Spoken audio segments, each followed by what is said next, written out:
Conservatives have been waiting for this for a long time. It was in Beaumont, Texas that Republican candidate for 2016, Senator Ted Cruz, met up with Kevin Steele of the 2-bit KMBT TV. Masquerading as a journalist, Kevin used his 5 minutes of fame to drill deep. Do you have a personal animosity against gay Americans? Do you have a personal animosity against gay Americans? That's right. Kevin asked Senator Cruz how he feels about homosexuals. What a wasted opportunity. Rather than discuss something important, he wastes his interview asking the senator about a minute fraction of people trapped in sin.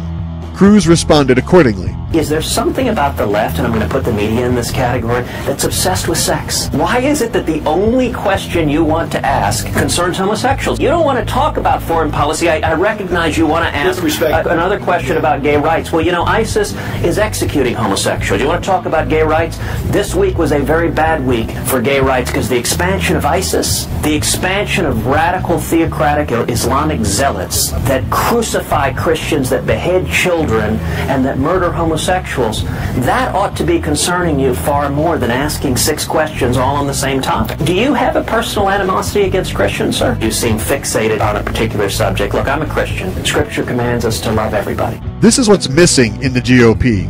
Senator Cruz is unapologetic about America's Christian founding and heritage. He stands on principle no matter which way the political winds are blowing. Every time Senator Cruz speaks, he demonstrates the attributes of the kind of leadership we so desperately need.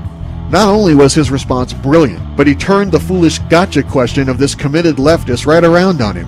I hope the entire Republican field is paying attention, especially the rhinos. They can learn a lot from this example. Last week, we saw Senator Cruz handle a rude, demeaning interview by an arrogant liberal with grace and class. This week, we saw what it takes to be quick on your feet and keep from falling into their trap, stand on principle, and speak the truth. Finally, a conservative candidate I can be proud to vote for. Thanks for listening, and be sure to catch The Weekly Ray Warner Show and subscribe at iTunes or at theraywarnershow.com.